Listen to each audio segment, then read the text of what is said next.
Hi, my name's Mark. I'm one of the pastors here at Trillium. The New Testament was written in a bicultural world.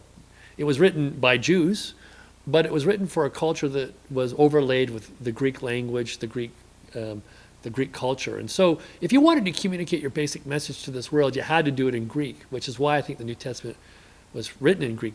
You know, it's kind of ironic that you have these Jewish authors using their second language to communicate to a broader world about a Jewish man named Jesus. In Greek, there are 4 words for love. In English, there's only 1, but the Greeks had 4 words for love. And they go in this order: Storge, Eros, Philos, and Agapé. Storge is that visceral love that a parent has for a child. It's that kind of instinctual love that we have for our children. We can have it for other things, for pets, for family members, for friends, but it's that instinctual love. It's even the kind of love that animals have for their young. It's kind of built right into us, and it just seems to be in our very fibers. Eros is the love caused by the attraction of opposites. For the Greeks, this was the essential reality of love. It was the proton attracting the electron to itself, the magnetic poles attracting themselves to each other in a magnet. This attraction of opposites in relationships. You know, it's not an accident that people marry often people very different from themselves. Opposites seem to attract in so many powerful ways. And the Greeks understood this as the essential glue of the universe, the basic love. We get the word erotic from Eros, but it's way beyond sex or even romance. It has this essence to deal with the essence of the universe. The third word for love for the Greeks is Philos. It's the love that comes from the camaraderie of shared experience. It's the kind of affection and loyalty that teammates have for each other, or guys who fight in a war together in the same unit. They build this deep bond for each other, this love for each other. I have a bond for my 2 brothers because of the experiences we went through in life together, because we were born very close to each other. It's often described as brotherly or sisterly love.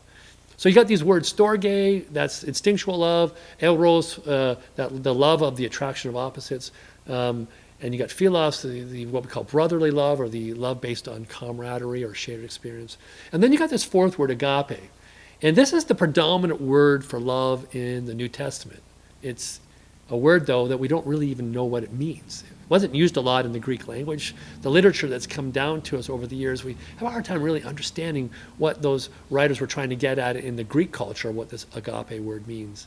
And it's interesting that those New Testament writers picked this most obscure word to try to describe God's love for us, and the kind of love to share with each other. And that's always perplexed me in a way. Why would the New Testament writers use such an obscure word to describe the love that God has for us?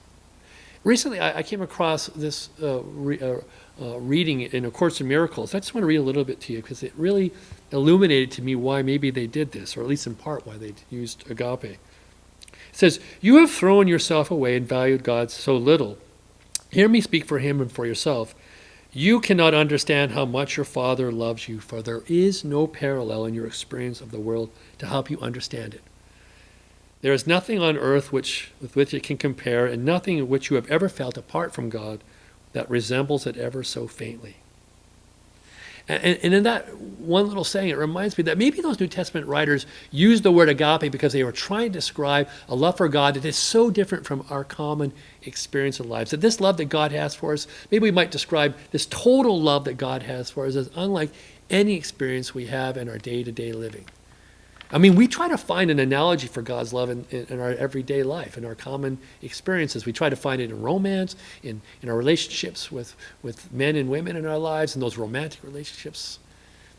It doesn't always seem to work out very well, though. We might even have a great partner, a great marriage partner in life, but if you're trying to find that total love in a marriage partner, it's going to really disappoint.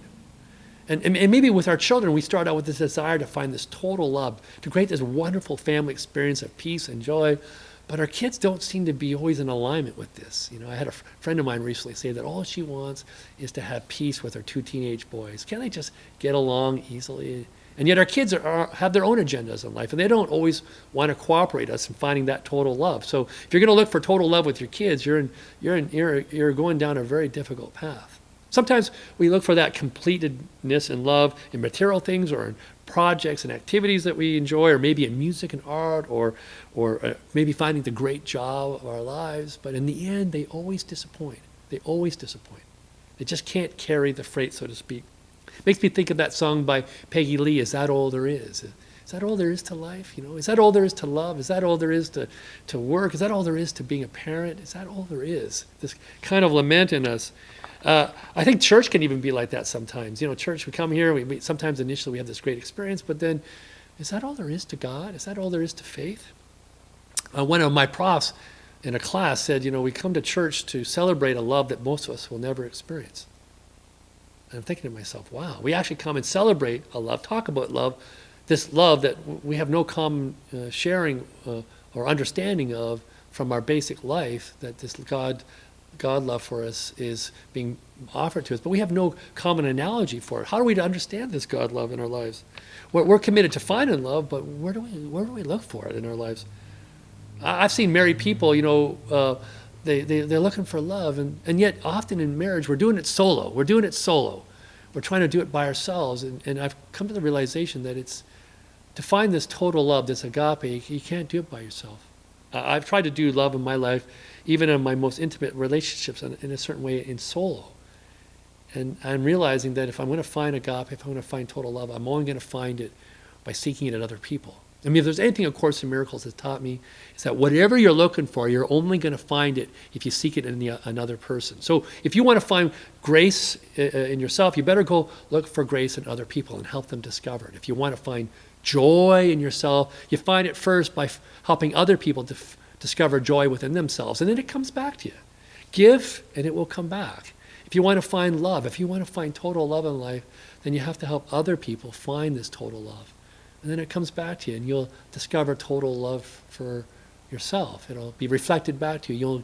You'll know this total love. And maybe that's the real gift of the gospel this day, that we're on a journey that can't be done solo, never could be done solo, and especially in finding this total love of God's holy ways within life, we have to do it together. We have to do it in a very intimate and open way with each other, putting aside fear and embracing all the wonders of life itself in our midst. I pray that you'll stop trying to do love and life solo and begin to open yourself up to discovering what life is about through your caring and concern for others around you. Go in peace.